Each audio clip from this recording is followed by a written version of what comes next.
شب شہادت حضرت علی ابن ابی طالب، اس پر ہم بات کریں گے۔ مولانا کمال میر صاحب سے آغاز کرتے ہیں۔ آج آپ کا آج ہی انشاءاللہ مولانا صاحب سفر نجف پہ روانہ ہو رہے ہیں ماشاءاللہ۔ اللہ تعالیٰ آپ نے وعدہ کرنا ہے کہ ہم سب کو آپ نام لے کے دعاؤں میں یاد رکھیں گے انشاءاللہ۔ انشاءاللہ العزیز دو مصرے یاد آ رہے ہیں کہ تیرا آستاں جو نہ مل سکا، تیری راہ گزر پہ جبیں سہی، ہمیں سجدہ کرنے سے غرض ہے گر وہاں نہیں تو یہیں صحیح۔ تو جو وہاں پہنچ گیا تو پہنچ گیا، جو نہ پہنچ سکے تو جہاں کہیں سے بھی عرض ارادت اور عرض عقیدت کر دے تو سلام ضرور پہنچ جاتا ہے۔ انشاءاللہ بہت شکریہ، اور دعاؤں میں یاد رکھنے کے لیے انشاءاللہ جب آپ تمام احباب شب قدر میں ہمیں یاد رکھیے گا انشاءاللہ سے۔ انشاءاللہ دیکھیں، علی خلیفہ مسلمین کے، امیر مومنین کے، امام متقین کے، انہیں خلیفہ ماننے کے لیے مسلمان ہونا ضروری ہے، اور امام ماننے کے لیے متقی ہونا ضروری ہے۔ امام متقین کے یعنی تقوی ہونا چاہیے، پھر ایک ایسی ہمہ جہت شخصیت ہے کہ جس میں تمام ازداد بظاہر ایک ساتھ جمع ہو جاتے ہیں۔ یعنی کہ معمولاً ایسا ہوتا ہے کہ جو عالم ہوتا ہے بہت بڑا، وہ میدان جنگ کا شجاع نہیں ہوتا۔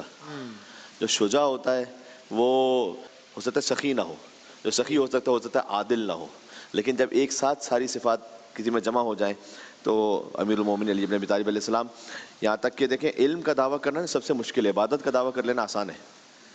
یعنی میں کہوں کہ میری زندگی میں کوئی نماز قضا نہیں ہوئی تو آپ مجھے چیلنج نہیں کر سکتے کہ آپ میرے ساتھ زندگی میں رہے نہیں، لیکن میں کہوں کہ میں دنیا کا سب سے بڑا عالم ہوں، یہ ٹیسٹ ہو جائے گا فوراً اگر میں کہوں مجھے دنیا کی ہر شے معلوم ہے، ٹیسٹ ہو جائے گا فوراً، تو ایک سوال آپ پوچھیں گے جو مجھے نہیں معلوم، ختم ہو گئی بات۔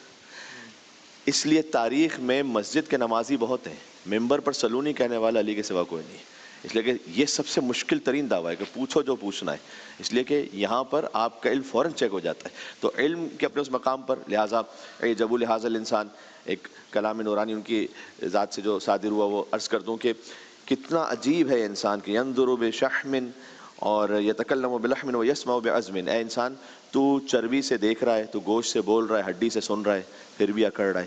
مثلا یہ ایسے حکمت آمیز کلمات آپ کو ملیں گے کہ انا دار الحکمہ وعلی بابھا، حضور نے فرمایا تھا کہ میں حکمت کا گھر ہوں، علی اس کا دروازہ ہے۔ تو ایک طرف سے علم اور حکمت کی وہ باتیں، دوسری طرف سے شجاعت کا وہ عالم ہے کہ عرب میں ایک ضرب المثل مشہور تھی کہ میدان جنگ میں علی کے مقابلے میں فرار کر جانا بزدلی کی دلیل ہی نہیں ہے، یعنی ایک نارم تھا، اگر تم بھاگ بھی جاؤ علی کے مقابل پر تو یہ کوئی بزدلی نہیں ہے، اس لیے کہ بنتا ہی یہی ہے۔ تو شجاعت کا عالم ہے کہ لا فتح الا علی، لا سیف الا ذوالفقار۔ سخاوت کا یہ عالم ہے، جناب احمد جاوید صاحب جو ایک بزرگ فلسفی برادران اہل سنت کے بڑے زبردست فلسفی اور عالم ہیں اور شاعر ہیں، وہ یہ کہتے ہیں کہ اس وسعت الطاف کو پہنچے گا بھلا کون، سائل نے کبھی درس علی کے نہ سنا کون، کیا کہنا، اور بس 3 سوالات پہ موقوف ہے سب کچھ، یعنی کہ نبی کون، علی کون، خدا کون۔ کیا کہنا، کیا جناب، سبحان اللہ۔